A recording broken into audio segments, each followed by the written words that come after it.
Yo. Hello, co-workers. Welcome back to episode 13. Lucky number 13. Lucky number 13. Was that 13 dings? That's a lot of dings. I think it was 13 dings. Yeah. But anyway, welcome back to the We Outside Afterwork podcast. I am Dana. And I'm everybody's favorite Aaron. Are we going to have like taglines in the beginning? We could. I just thought about that. So you're going to say you're everybody's favorite. Or your favorite, because, you know, I'm that much of a favorite to everybody. To who? To everybody. To our co-workers. Okay. Who y'all like better? Me or Aaron? You want to make a poll? We going to make a poll. All right. Yeah. All right. If I win, then I got a bomb-ass bet, but we can't talk about it. Okay. Y'all got to subscribe to the episode or the YouTube channel to find out what the bet is. We're going to put it on the Patreon. Yep. Yeah, we still got our Patreon coming, but, we got some scheduling issues, but it's coming. Anyways, guys, welcome back to episode 13. So it's been about 2 weeks since we've seen each other and recorded because of Thanksgiving. And how was your Thanksgiving? Hold on. Sorry. Thanksgiving and what else? And your birthday. Thank you. How old did you turn? I turned 30 for the fourth time. Yeah. You don't even know. I don't remember, but I'm 30. 34. Actually, you know, the way it goes is when January comes, I'll be 29 again. Because it's a leap year? I don't think it is, but I think that's the way I age. My math do it like that. Like, I just turn 29 every year. That don't make sense. Anyway. Yeah, that makes sense. It don't make sense, Marvin. So, how was your Thanksgiving? My Thanksgiving was really good. I actually went to Arizona. I left the day of Thanksgiving. I did travel to Arizona. I think it was 2 years ago, but it was the day before, and it was crazy. Like, traveling the day before Thanksgiving is the worst thing ever. Like, was it easier traveling on Thanksgiving? And nobody was in the airports. Like, it was just empty. So I think that's the perfect time to travel around Thanksgiving is the day of and then the Monday after that Sunday. Would you do the same thing for Christmas? No, because the flights were pretty pricey. So I just started flying first class to Arizona just because with my points, like I'm able to get cheaper. It's still around the same price as if I would pay for an economy with my miles. So yeah, I was first class and like it was cool. The food in first class honestly sucks. What about the drinks? They give you complimentary champagne, like mimosas and stuff. You know, I'm in like third class, so I don't know what's in first class. The only thing that I do like is the extra leg room and your back, your seat reclines further back. Yeah, because we got legs for days. You know, we tall out here. Yes, definitely too tall for any flight longer than 4 hours. Like just sitting upright, super tight like that. Like I can't. Do you sleep on planes? I be knocked out. Okay, yeah, I'm that type too. They say it's crazy if you sleep on a plane. Because, you know, if a plane crashes, how do you know and stuff? Like, you wake up, you're going to wake up. Like turbulence, you be knocked out. Yeah, you're going to wake up, basically fall into your death. Oh, damn, that's pretty morbid. That's what it is. Anyway, yeah, my Thanksgiving was good. I saw my grandma and my 2 aunts live out there. And my family, they make this specific mac and cheese that they only make 2 times out the year. And my grandma, like, she's the one who kept the tradition and taught my aunt how to do it. And my mom, she never, like, my mom's always been like the person who wanted to do different shit from the family. So she never really like learned how to do that mac and cheese. So I didn't just go there for the mac and cheese, but like I was looking forward to that. Did you learn how to make it? I kind of know how to do it because my aunt, like, she gave me the recipe probably a couple years ago. I've never done it just because no. Because she just knows how to, you know, some family members, like, their cooking is just A1, and you look forward to theirs. But your cooking, I've never had your cooking, but you make videos and all that stuff. Your cooking My cooking is top notch. Yeah, I don't eat mac and cheese, though, so, like, I probably wouldn't have been like, as excited. Obviously, to see your family was priority number one, so. Yes. And that's always beautiful. I was able to do the same with my family. We got a big-ass family, so. The thing about Thanksgiving is we always get together, say what we're thankful for, every individual in our family. It's like 30, Did you 40 like go somewhere? Yeah, or you stayed in Jersey? I went up North Jersey, Maplewood. We were all in Maplewood. And, I got to tell y'all this story about my son. What did he do? So his mother loves to buy him expensive stuff, right? Okay. So he had these brand new Air Maxes on. They were really nice, probably $200, right? I know he wanted to play with the kids. So he has to change his shoes. You ever had play sneakers? Me being a proactive parent, right? I'm like, you know what? I got Crocs on. I'm not going to wear these Crocs. I'm going to change into my boots. How about you wear my Crocs and you could go ahead and play, right? Thinking, right? Right. Why, when we about to leave, he grabbed his stuff. He got my Crocs on and he got his Air Maxes in his hand. It looked like he done went to World War III in these motherfuckers. Oh, he wore them outside. No, he didn't. So I'm like, Jaden, we had a plan. Yeah. What the fuck happened? Right. Like, where did it go left? So he said, well, he couldn't play in his sneakers, talking about my other cousin. So I let him play in mine so he could play. It was at this moment that he knew. He fucked up. Wait, so you didn't tell him you was giving him your Crocs specifically so he didn't play in his Air Maxes? No, I absolutely told him. Oh. And he's a spoiled little oops baby, and he knows exactly what the hell he was doing. Yikes. Because he's the only child between you and your ex. Yeah, and right?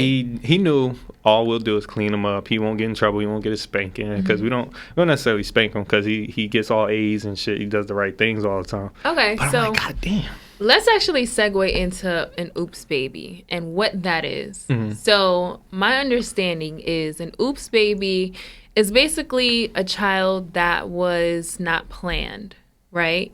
And then there's also a child who was planned. So with my family dynamic, I was definitely the oops baby. Like I was the second born, the baby.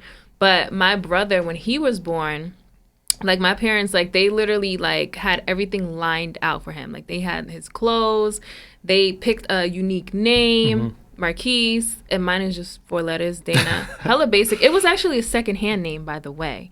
Like my cousin was supposed to be named Dana, but like secondhand smoke. No, like my mom heard it from her sister, and then when her sister changed her daughter's name to Jacqueline, my mom was like, oh, I like Dana. I'm gonna take it. Exactly. But when I came along, like my parents, they just knew they couldn't afford a second child. So I was the kid where like I had other family members come take care of me for the first couple years of my life, and then my parents was like, okay, we can afford you again, and took me back home. and that's so wonderful. It's like you was able to be a baby twice. You know, because you was able to be the baby when they couldn't take care of you.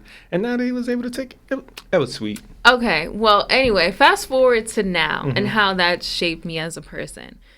I think in my family dynamic, it has made me more independent than my brother. Because even us growing up, like he was the more coddled child. Where like nothing was his fault.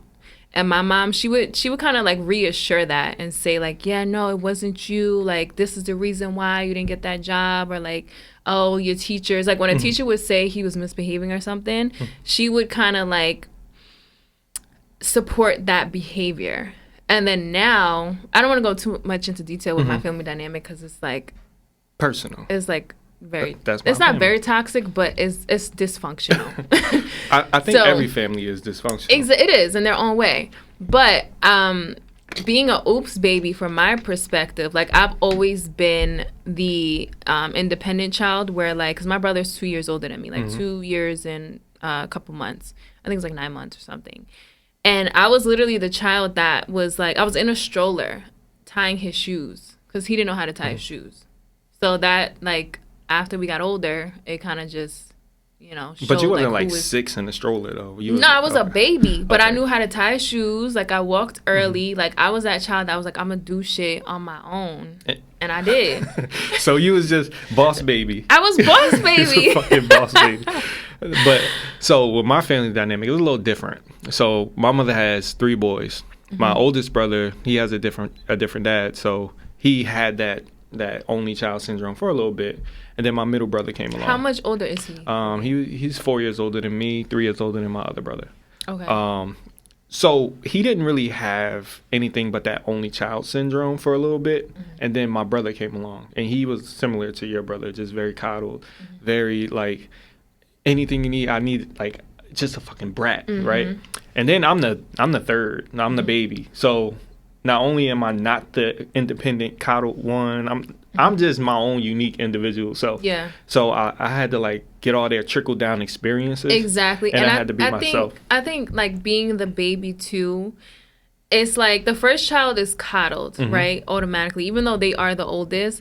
But by the time your parents have like the second or third child, it's like when they hear us crying, it's like, oh, let them cry or let them fall down the stairs. Like we was the ones. I was definitely the faller. Yeah, we were the ones that were kind of like, they're like, oh, they'll bounce back as long as like they heard us and we were breathing. It's like they're okay. But I also think that's a product of them already recognizing like, okay, we got it right the first time. So now with the next one, they'll be all right. Like I have a 10-year gap between Jaden and Nori. So it's like everything that I've already experienced with Jaden, I'm like, she'll be all right. Granted, it's totally different, like especially with the girl and the boy. So what's like one of the main things that you would say is the difference between both of them as a child?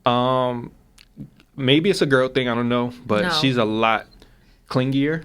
Okay. Like I walked out the door and she started crying. Like I've never experienced that with Jaden. I don't think that's clingy. So I had a friend who recently had a daughter, probably like a couple years ago.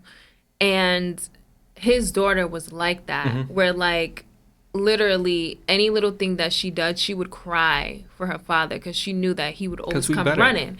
It's like they train you guys. Like babies literally train their parents. No, deadass. Where it's like they know if they cry too much or if like they want something or you constantly come running when they need something, like that's their way of just being spoiled. She's doing a bad job then because I be letting her go. You gonna cry. I'll put you in that playpen. The only thing I gotta keep her away from is the dog. She be ready to attack him. But also, I think to piggyback with the oops baby conversation, I was also a love child. My mother and father were married when I was born, so I was blessed. Do you feel like that shaped you in any way? No, today? Absolutely not. Okay. It didn't. Just because they weren't together long after that. They broke up when I was like 9 months. But at the same time, it was like I was created purposely. Like even okay, right? Because I wasn't. You the second, so it probably was purpose. It wasn't. They was having reckless, unprotected sex. Were they clearly. married? No, my parents never got married. But my dad asked my mom to marry him one time. She said no, and because he's kind of petty and he holds grudges, he never asked her again. But they've been together for over 30 years. Listen, I'm here for the pride, brother. Like I'm the same way. Like I didn't propose because I felt like I was gonna get told no. Like I literally to any women, like no at all.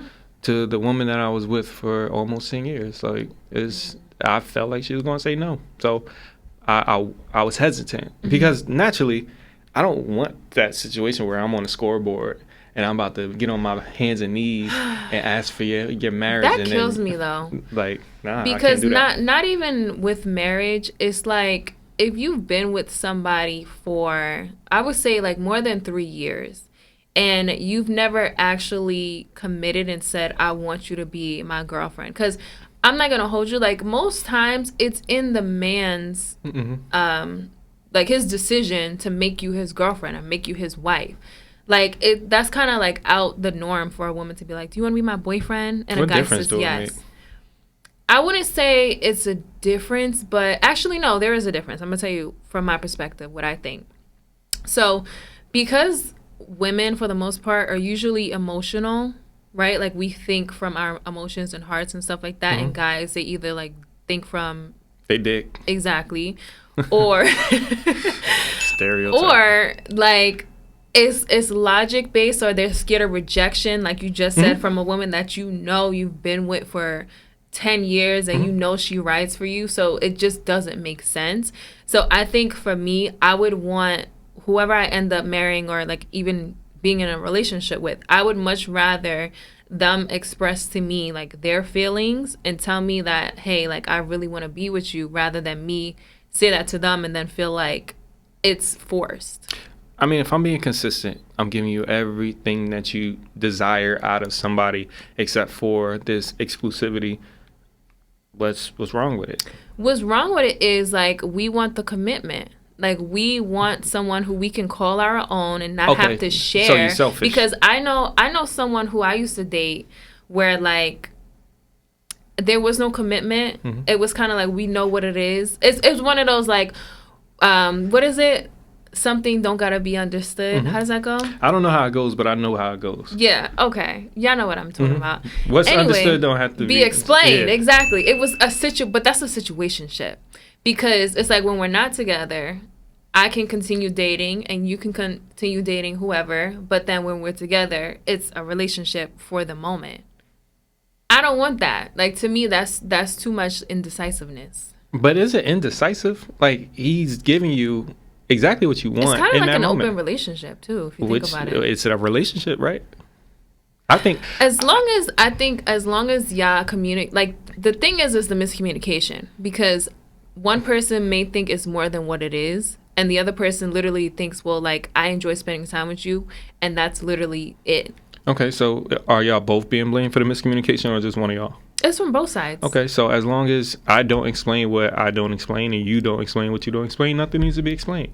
Now, if you come out of your face and you want to actually say, this is what I want, and I disagree, now that's conflict, and we can resolve it. That was the issue. Like, we both just had that pride factor where we didn't actually say what we wanted, just because maybe it was the rejection piece. Because I know for me, like, my pride is, like, to the fucking moon, so. Well, I think for somebody like me, I don't like territorial situations, right? If I'm with you, I'm with you. If I walk away and it's like, what are you doing? Where you at? Like, that shit. That's a part of being in a relationship. Okay, not for me.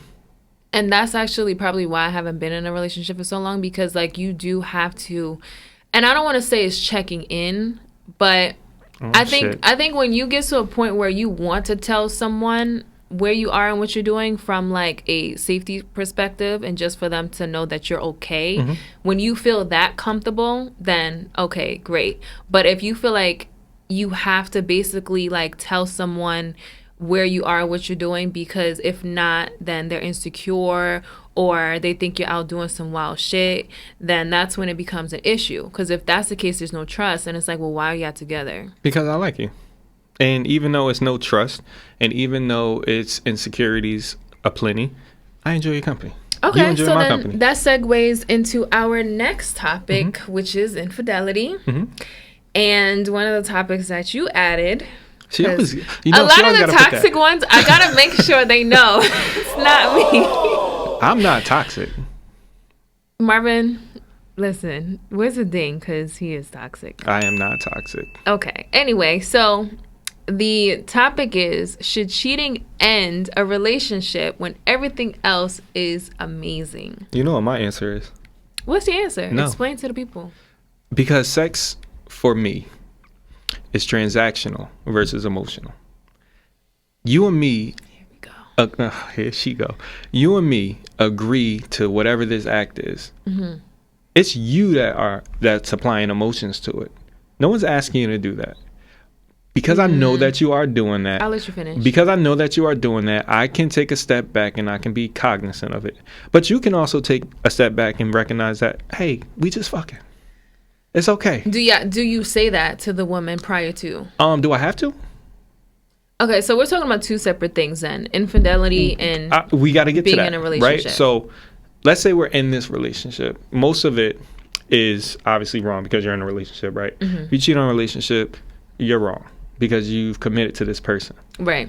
However, like we talked about earlier, if 98% of everything that I do is satisfactory for you, I treat you right, I do right by whatever it is that we need to do, it's more so your pride involved than anything else. I mean, I know for some women or men, exactly, cheating isn't necessarily a deal breaker, but it depends. It depends if it's something that you continuously do, where you constantly say, I'm sorry, and you'll never do it again, and then you get caught cheating again. It's like drinking. You know how you get like real fucked up? You be like, I ain't never drinking again. God damn, I'm fucked up. Oh my God, I'm hungover before work. That's a terrible comparison. That's how because another way of thinking is like, if y'all have an understanding where, and I've never experienced this, but if y'all have an understanding to where it's like you have levels of cheating, where it's like if you either like continue to talk to this person and like go out on dates and stuff like that, even though you cheated with them, to me, that's like a whole nother relationship. You might as well be in an open relationship because you enjoy spending time with them. Or if you, I think, like, do a lot more sexual things with the person besides sex, like there are levels to sex, as we all know. No, I'm not understanding. I'm serious. You want me to go into detail? I do, because that levels to sex. So, like, what if I eat a pussy? That's more cheating than if I don't. Yeah, some women feel that. Why? I don't know. I consider all cheating. Like, there's no levels to me. But there's some women, like, I know women who, they feel like if you cross this boundary with this woman, like if you do the thing that I like with somebody else, then that's the deal breaker. You know, it all just sounds like I don't want you to give away what I got to anybody else, and I just think that's very selfish. And that's me. I'm not speaking for nobody else. I'm speaking for Aaron, because I'm very particular in the way that I think. When it comes to relationships in general, we need to let that go. It's all about what monogamy, you're saying? Yeah, let it go. Like, I'm not saying you have to be polygamous, but be open to letting your temptation rock. I think what it is a lot of people try to put restrictions on themselves and try to basically convince themselves that they want to be in a monogamous relationship when they're truly not that kind of person. If you enjoy having sex with multiple people, and then maybe you have that one particular person you want to like spend intimate time with, like watching a movie or like chilling at home, then have that conversation with that person until you find that person to do that. I think some people, they try to force that on other people, and then when they realize, oh shit, like monogamy actually isn't for me, now there's feelings involved, emotions involved, and now you do end up cheating. Now you just broke somebody's heart, and then you just like started this like trauma for them that they didn't expect because they loved and cared about you so much. Absolutely. So to me, it's like just living your truth and just, you know, like stop trying to force yourself to be something that you know deep down you're not. And I also need other people to stop trying to force you to be something that you're not. Other right? people like who? Like society, for instance. When we grew up, they always preached, get a wife, get a husband, be monogamous, all this kind of stuff. Like, I don't actually think that's a natural state for a human to be in. Like, I wouldn't say it's a natural state. I would say it was the picture perfect idea of a family, right? Because they made it the picture perfect idea. Right. Yeah, like your picket fence, the husband, the wife, the children. But I think people have always had these, like, I don't want to call it down low, but they've had these relationships within their own homes where they did have either multiple wives, or like a husband and a wife maybe had like a girlfriend or something like that. And like now I think it's just becoming talked about and, you know, expressed because of like different platforms and podcasts and people talking about their own experiences within their households. And I think with the sexual liberation happening, especially with women, it's a lot more just openness when it comes to sexuality. Like the whole polyamorous and polygamy and the whole swingers and all this kind of stuff, like it's a lot out there. But back in the day, they went to strip clubs, they went to buy prostitutes, they went to different countries, like we talked about on, what was that, episode 2, 3? Where men going out the country, women for foreign women. Yeah, women Stella too. got her groove back. Don't forget about that. That was a very popular movie. Right? This is what people do. Like, and we look at sex as this very, very taboo topic, and it's not. Like, I never understood that. Like, why is it taboo when literally everybody does it? That's how babies are made. Yeah, well, I think it's like a religion thing too. It's a little embarrassing sometimes, right? You know, I don't want my mother to know what I be doing, and I don't want to know what she be doing. Oh, fuck right? no. So, yeah, you know, disgusting. that's where it has that little, like, that line in the sand. But then when it comes to your homies and whatnot, like, it's like, yeah, talk about that. You know, how was that pussy last night? You know, we do that, right? I bet y'all do. And y'all do that too? So yeah. I will not confirm. Now, me and my friends, we do talk about the details of that, but it's literally like you don't talk to all your friends about that. Like, no. You pick because and some of choose your which friends ones. might be like, oh, really? Yeah. Yeah, see, them girlfriends is like that. See, dudes don't do that. Because niggas already been scoping. Speaking of family dynamics and picture perfect households, I was having this conversation with someone just about the hierarchy about a family dynamic, especially when it comes to the wife, the husband, the kids, and the grandparents or the mother and the father of the husband and the wife. So what would be your order of the family hierarchy? I'm going to tell you mine first.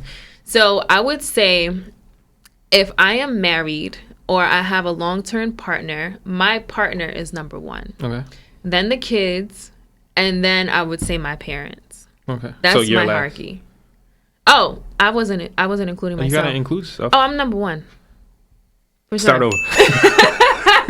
There's no question. Start over. Okay. So I'm at the top.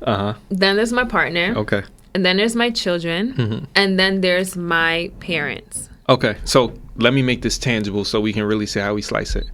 Dinner time, right? Everybody has to pick out their piece of chicken. Okay. Who goes first? Or who's getting served? Who's getting served? Who's going first? Whatever the case may be, whatever way you want to dice this chicken up, I need to know how it goes. So I'm definitely going to feed my partner first. Okay. But this is different then. Like if we're talking about literally serving food, then I don't mind being last in that case because like if I'm the one that's hosting that night, then like I'll just save my plate until, everyone else gets theirs. But the reason why I said I put myself, hold on, let me answer your question. So my partner, then the kids get fed, and then I'll feed my parents. Okay. Can I elaborate to the question? Because I just want to make sure we're on the same page. It could be like the old people in the room too. I think they would honestly, to me, they would get served first. So when you say that you go first in this scenario, in what way are you going first? So I understand. So when I think of me being first, I just mean like me taking care of myself because I'm very big on you should not take care of other people unless you're good.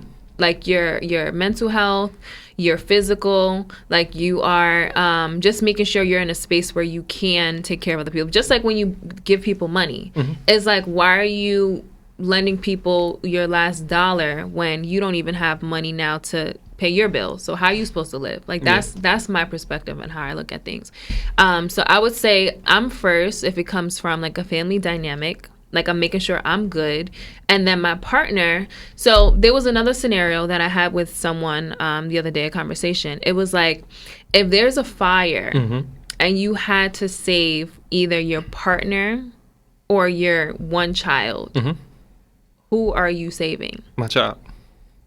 Oh, they said their partner. Why? Because you can make another child? Exactly. Yeah, but you don't make the same child. Anything could happen.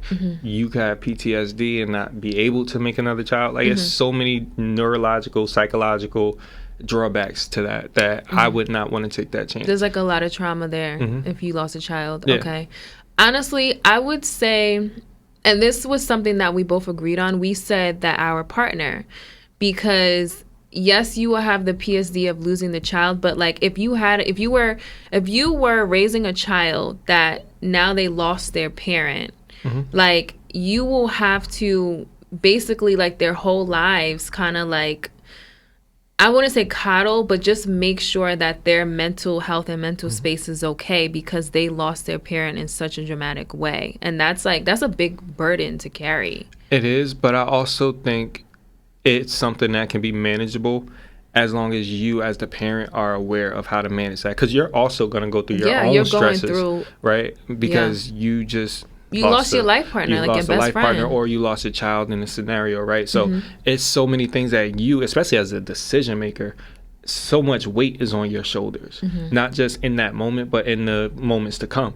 So personally, I would try to save them both and risk myself. But you can only do one. Yeah. So okay. I would save my child first. Okay. So then I'm going to ask you the same question. Like, what is the hierarchy when it comes to the family dynamic for you? For the family dynamic, for me, most of us growing up in the patriarchy would put the male first. So you're putting yourself first. Okay. I wouldn't personally put myself first, but No, this is your opinion. Because it's hard, because I'm a very selfless person when it comes to family dynamics. Okay. So I would always put everyone before me, right? But if I'm looking at somebody else's family, I would ideally see father, children, wife, parents. That's how I would see it. The way I really feel like wife or husband should not go after kids. But it's always somebody there that's going to fall back on the kids. So like if the mother goes after the children, it's like, I know that you're good, but I gotta make sure that somebody's leading the pack. Like you gotta have somebody ahead of the pack. You can't let the children. We're talking about lead. like a line of wolves. Yeah. I'm thinking about it from just like the perspective of who should be taken care of first, because like head of the table. Yes, but like, because I never wanted to get to a point where I have children with somebody who we never really built that like foundation of like coddling our relationship. And it's like we have kids, and this is like a very common situation where people, they end up having children. Now 1,000% of their focus is put on these children, like their kids, not these kids, but their kids. And these kids. And they basically end up like losing themselves, like who they are as a person. And then by the time the kids go off to college, and especially with the relationship with their partner, there's no date nights, there's no intimacy, they're not making time to make sure the relationship will withstand the test of time. So now it's like, well, when the kids are out of the house, they are looking around like, yo, why are we still married when the number one thing that we had in common were these kids? And now like people are getting divorced after, I would say, like 15, 20 years together, because now they've grown into different people. And I don't want to grow separately from my partner. Like, yeah, we're going to grow in different aspects, but like I still want to make sure we have that like foundation together. Well, I think you kind of answered your own question a little bit when you said that the only thing they had in common was their kids. And one thing that I discovered recently is know who your best friend is. Like, if you're in a situation, and most of us, when we meet somebody and we date somebody, everything is instant, right? We both want to go get coffee. We both want to go to dinner, blah, blah, blah. I like you. People Let's rush have sex, into, right? yeah, you rush into a lot of... None of us are creating friendships. None of us are building a foundation, right? To the point where if I do have to take a step back from my relationship and put a focus on my children, I at least still like you. We touched on that when we had PJ here, the last episode.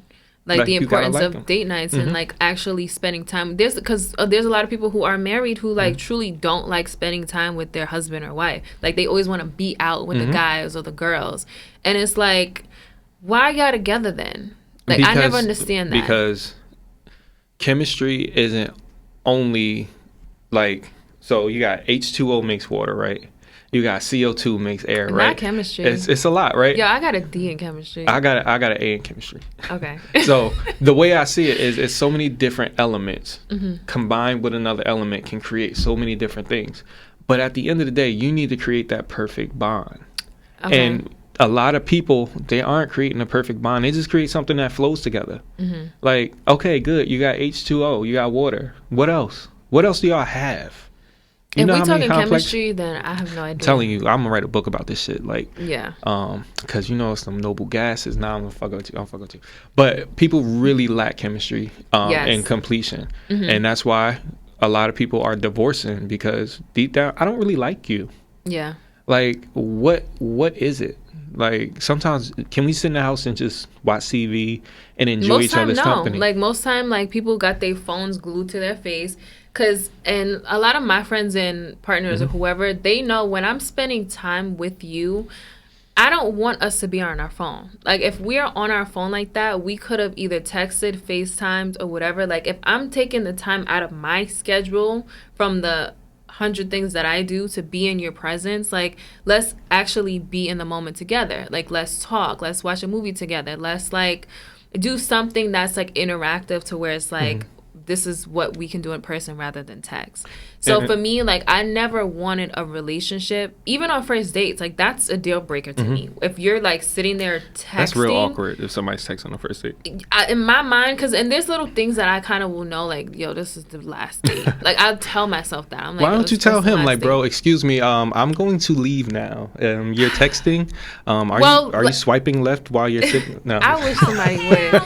Yo, when I was in high school, I was in college. I went on this date with this guy who he was just very persistent. Like, he kept saying he wanted to take me out.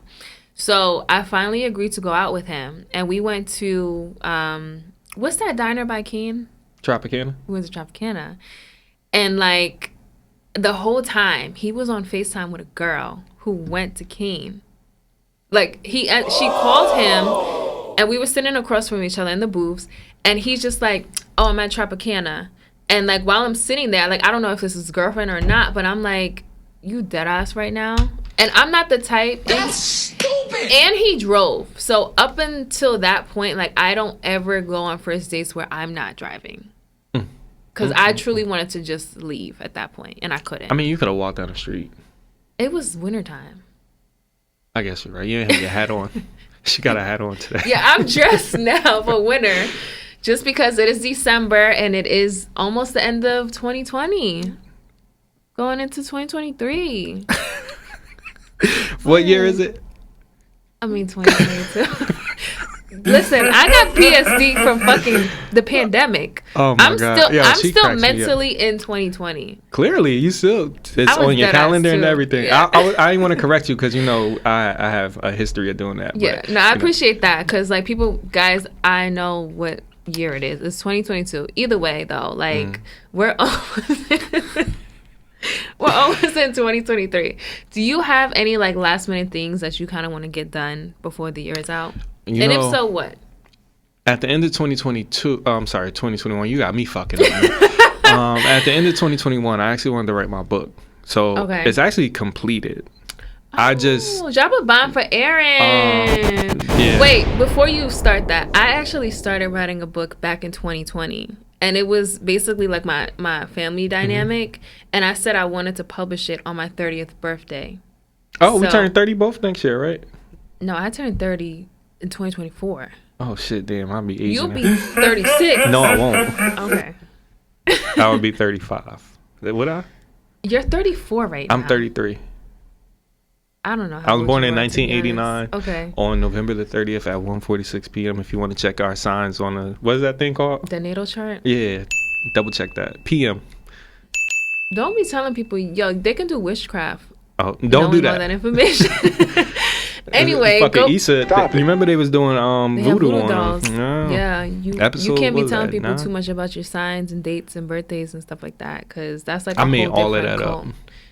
Okay. But before 2022 is over, I just want to continue just to live in the moment. Okay. These last couple of weeks, I really was able to like experience what love felt like. It just put me in a really positive light because you went to a wedding too, right? Yeah, I went to my college roommate's wedding. Shout out to Kevin. Shout out to Kevin because he had me outside in the cold. The wedding was outside? It was outside. I love him to death. Why would he have an outside wedding? His wife is Canadian, I believe. December. Yeah. So she's used to the cold. She is. But not the guest. My ass is over there. I'm drinking a hot chocolate. And the crazy part is the little surface was some condensation on the surface, right? So when I got to my seat, I was like, oh, almost slipped. So, you know. You can't sue people at a wedding. Hold on. I'm making sure baby mom's straight. She got her heels on. I don't want her to fall. You know, hey, you good? The bride, luckily she walked down, came out. As soon as she's leaving, we're about to let out from the ceremony. This dude sitting right in front of us, he hit one of them motherfucking whoops. He slipped. This nigga was 5 feet in the air and just fell right on his back. Was he okay? Shit. He had velvet on. That shit was soft. Oh. Yeah. I'm going to wear velvet in the wintertime because that shit. Don't wear velvet to a wedding. That's crazy. Yeah. Okay, so you want to finish your book. I want to finish my book. You said you are finished with it. I might add to it because I write damn near every goddamn day. So I was just trying to add different elements and different desirable ways that women can experience love and intimacy. So where do you want to sell this book? On Amazon, on Audibles? I did want to do Audible, but I don't want to read 100 poems. That's a lot. It'll probably be worth it in the long run. Like I actually like listening to books because I listen to a lot of Audibles just because I listen to podcasts because I'm doing other things and I can't just focus on like reading a book. So I always like the ones where the author is the narrator. I think it's just more personable to me Yeah, because they know their inflection. They know exactly what the meaning of their words is supposed to be, and they gear you towards that. So. Yeah, like they give you like that effect with every word, depending on how they interpreted it to be read. And some people don't know how to read. That should be annoying me. Like, because we do things at work where you gotta like read these little like excerpts and do announcements and shit. And I'm like, y'all do recognize it's supposed to be a comma right there, like you're supposed to. They don't. They're not good with the grammar. Fuck. Yikes. Okay. Who's your teachers? So I would say for me, to wrap up 2022, not 2021. 2022, I do have a couple things brewing at the moment. I got back into working out and going to the gym. Like I've always been consistent with the gym. And 2020, I was actually in the best shape of my life. Like my arms was cut and I almost had a 6-pack. Almost. So that's 4-pack. Yeah. So I kind of fell off a little bit just because mentally I just wasn't really in the space to work out. But I still worked out probably like 2 days out the week. But right before Thanksgiving, like the week before, I've been going to the gym probably about like 3 days out the week, and now it's just 4 days. So I do want to continue that consistency. Just because when I go to the gym, like the only way I know it's time to leave. I can't talk. Sorry, it's about 9 o'clock at night. 9 o'clock. So the only time I know when it's time to leave the gym is when I feel like I'm going to throw up. That's a good thing. Right. Okay. So I'm not crazy. Nah. Because I told my aunt that, and she was like, I think you're pushing yourself too hard. Yeah, like in track, if you throw up, that means that you had a great workout. Not necessarily a great workout. It could be like, yo, you can't hold water, like you're a little suspect. But sometimes it's like, yo, if you do that grueling, intense workout, that's what's gonna happen. Yeah, and I feel like you get results quicker. I don't know if that's. I'm not gonna give you any information that I don't know to be true, but whatever works for you, go with it. Right. Because if that's what mentally prepares you to get to that step where you feel like, oh, I'm feeling results, I'm feeling gains, that's what's up. Exactly. And I don't think you have to wait till the new year to start your. Now I wouldn't even say resolutions. Just December. Yeah, but like just stuff that. Shut up. So just stuff that you've always been wanting to do. Every day we wake up, we have choices. So just wake up and do that. Like, do a little bit of that that's going to get you into the routine of being the new person that you want to be. So for me, it's like, I kind of thought, well, let me just wait till the New Year's to go to the gym 4 to 5 days a week. And it's like, girl, no. Like, what's stopping you now? Plus, there's going to be mad niggas in the gym. I go to my job gym, and there's nobody in there. Like, no one uses that gym. It's big as fuck, and it literally has all the equipment. I have a gym in my complex, and the windows do not open. Like, they're locked shut. So it's hot in there? Like, stuffy? It be smelling like onions some days.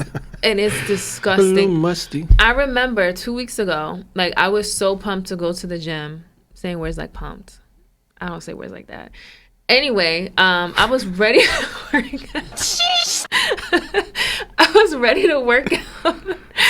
Walk in, and the windows are like locked shut. Like we can't open them. So walked in, hella onions, walked right out. Did a home workout and kind of felt the way because like I really wanted to work out that day, but yeah, unfortunately I couldn't. Are you into like at home workouts and different things like that? Like putting it on a DVD player? Do we still have DVD players? I don't know. If that's a thing. I don't have one. Yeah. You can go on YouTube and watch videos, but I know how to do really good home workouts, but I never have the motivation to do a home workout. Like just getting dressed and like getting ready to go physically to the gym, like that's my motivation. Like to before bed, just to like go on the floor and do some sit-ups and stuff like that. Like I don't got the willpower. I suck at the gym because it makes me sleepy. Like when I work out, I just start yawning and maybe I'm bored, maybe I don't enjoy it. Like do you do cardio? I hate running. I hate anything. You don't gotta run. You can do. I hate anything that requires me to do things athletically that isn't you used throwing to be on the ball. The track team. I was a jumper. I didn't. So what happened? I jumped. Y'all didn't run? I might run no more than 200 meters. Anything beyond that, I'm very disgruntled. Oh, I didn't know that. I don't like running either, but if you have like pounds that you truly want to shed, you have to run. Word, because teens are talking to me. Like, I'm sick of that shit. Like, gotta let that shit go. Yeah. So like for me, my I would say my, what is it called when you first pre-workout is the treadmill, a mile, and then I'll do the bicycle for like 10 minutes, and then I'm either doing like upper body, core, or legs and core. Like that's my thing that I. What's your goal? You gonna be a fitness model by 2023? Girl, Not you at all. you about to be a bodybuilder. You're gonna be having little ass muscles. I don't want to be a bodybuilder because like the diet restrictions is crazy. Why? Like you really gotta fast and like eat fish all day, every day. You And couldn't I do don't that. like, I could, but I don't like those restrictions. To me, I more so just I wanna tone up. That's it. Okay. Like I don't want to lose weight. I don't want to gain weight. Like I truly just want to tone up. Yeah, because you can't lose weight in that head. That head heavy. I'm just playing. I ain't even. That's mean. No, you have a very light head.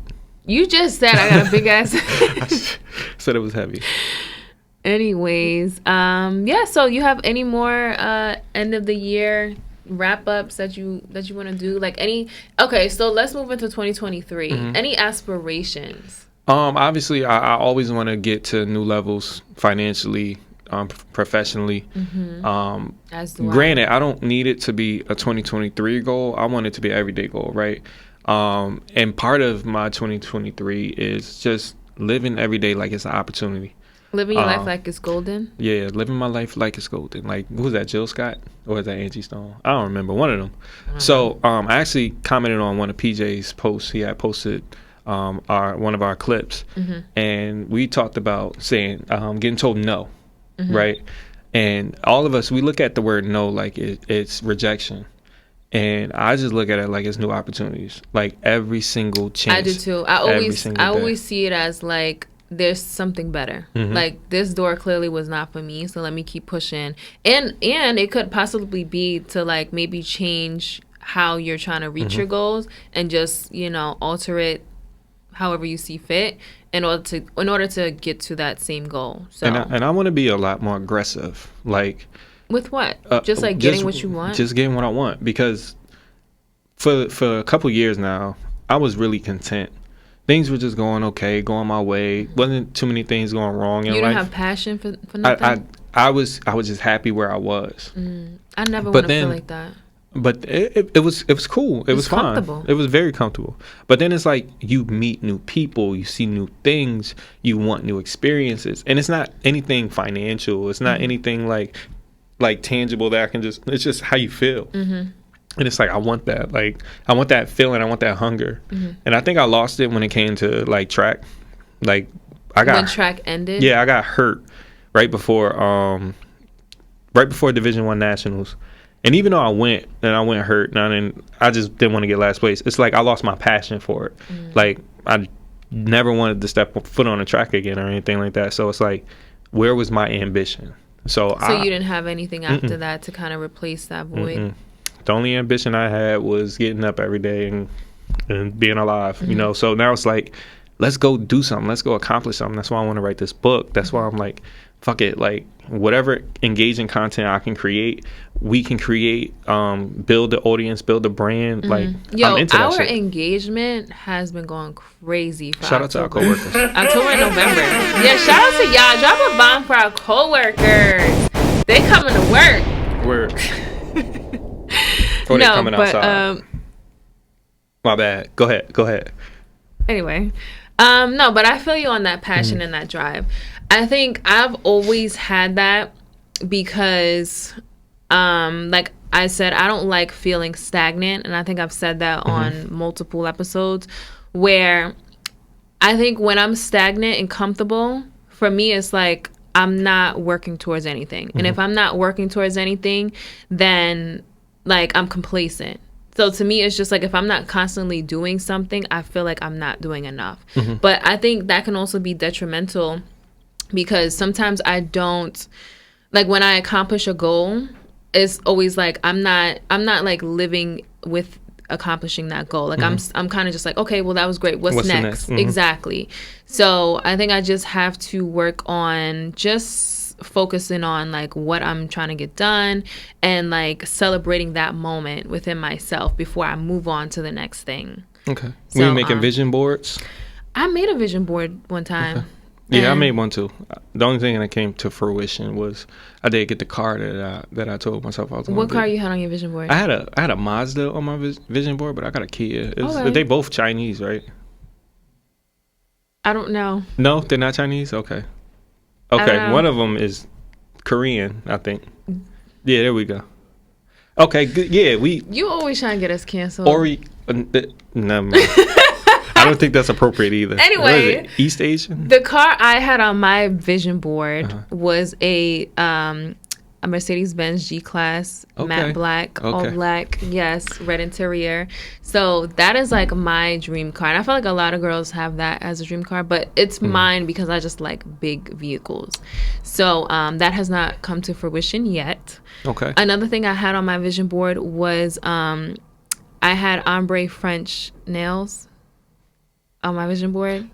And Who's I don't know ombre? if y'all know. Ombre is like a gradient effect. So why isn't it just called a gradient? Because it's called ombre. Because when you go to the nail salon, like if you say ombre French tip, they know what you're talking about. Anyway, that was on my vision board. I ended up getting that like a couple days later, just because like I wanted to feel like I accomplished something on my vision board. So I did that. And That's manipulation. it's not.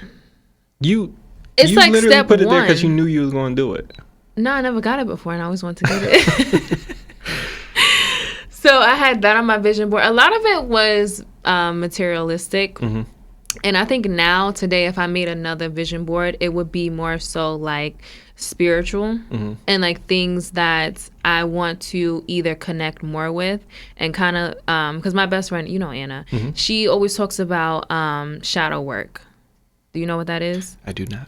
Okay, so it's basically like taking the time out to understand your past and what has happened in your childhood and why that has shaped you into the person you are now and why you have like all these, I wouldn't say flaws, but you have these things about you that you don't like and you want to change. So it kind of goes back to us saying being a oops baby or a plan baby.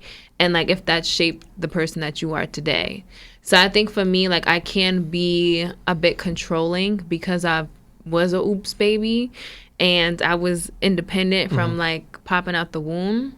So that would be something that I think I would have to kind of just like let the next person that I'm in a relationship with like have more, not control, but like let them take the lead in a lot of things. Now, does this shadow work for positivity also? Is it only like focusing on your flaws, opportunities? It doesn't even have to be flaws. Like Okay, it can I literally just it can literally just be things that you want to be better within yourself. But it is more like understanding your past and what has happened and what point in your life you feel like that has made whatever you're trying to change the way you are. So yeah, it's pretty interesting. I would recommend like looking more into it. I don't really know too much about it. I know she finds a lot of her information on TikTok, and I don't be on TikTok, but apparently they have a lot of informational. Yeah, they call it rabbit holes. Like sometimes you'll fall down like a different space on TikTok where now It's suddenly like you're watching all these same videos. Like for me, I watch fish scaling videos. I don't know why. I did just be cutting fish. I watch a lot of baking and cake videos on Facebook, but it always says like suggested for you because they know I'm gonna be on that shit for like 10 minutes. And then you just be stuck. Just like, goddamn, how do you know I like the shit that gets me is they be cleaning like horse hooves. I like those videos. I'm like, who the it's fuck hella cleans addicting. this shit? Who would have thought to Right? record that shit? Yo, and that put shit it be on having Facebook? like, yo, I know that shit be hurting. I be thinking that Yeah, too. When they be clipping the And they don't be clipping shit. it like, cause I know if you cut your nails, you know that shit hurt. They get down to the skin. Yeah. I be feeling bad for them heifers. Oh, a little side note. So there is this. Someone showed me. There's this Instagram page where they basically do like chiropractor stuff on animals, specifically dogs. And it's literally like them putting the dog in like the full Nelson and like cracking his back and like doing all types of wild shit. I think it's animal abuse. I mean, if it's helping them, it's not abuse. Who's to say it's helping them? I'm pretty sure they're not complaining. Dogs can't talk. But dogs can whimper. They be whimpering in a video. But do they whimper afterwards? Like, you ever watch Dog the Bounty? Not Dog the Bounty Hunter. The Dog Whisperer? No. All right, so in the shit, the dude be going over there, dogs be going crazy. You be like, yo, what's wrong with these dogs? And all of a sudden he's... and them dogs be chill. They be like... No, but you're literally, in the videos on Instagram, he's cracking their backs and, like, pulling their legs. Like, you hear the cracks. And, like, they didn't ask for that. It's animal abuse to me. That reminds me of this time I got a massage. I had went to Retro Fitness. Because, you know, I'm an athlete. I can get a massage. I've got a massage plenty of times. What kind of massage? It was just a regular, it was like a sports massage. Okay. And it was a dude. And this nigga was like 6'7", like 300, like straight from Russia. Like, why the fuck am I letting this? That was the person that was massaging your like, body? who hired this nigga? Like, anyways. So, I'm thinking, you know what? I could take it.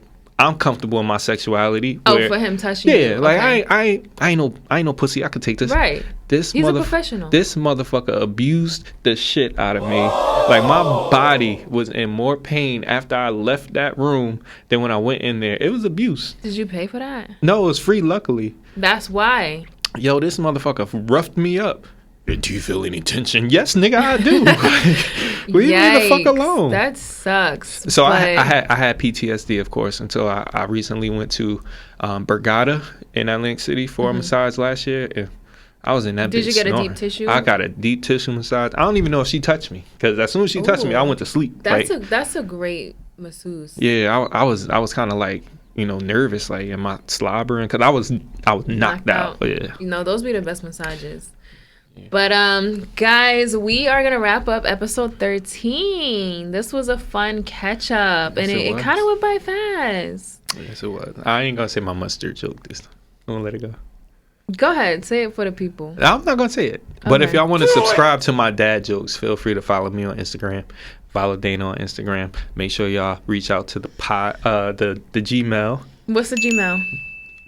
It's not on the screen. WOAWpod@gmail.com. Yes. And the purpose of the Gmail account is if you want to be on the podcast and shout out your business or talk about your business and what you got into for your industry and like what made you start that business. Or if you want to talk about a work story that was super crazy and you just want to share it, email us. We'll read it. However way, you know, you want to engage with us. We are welcome to all of it.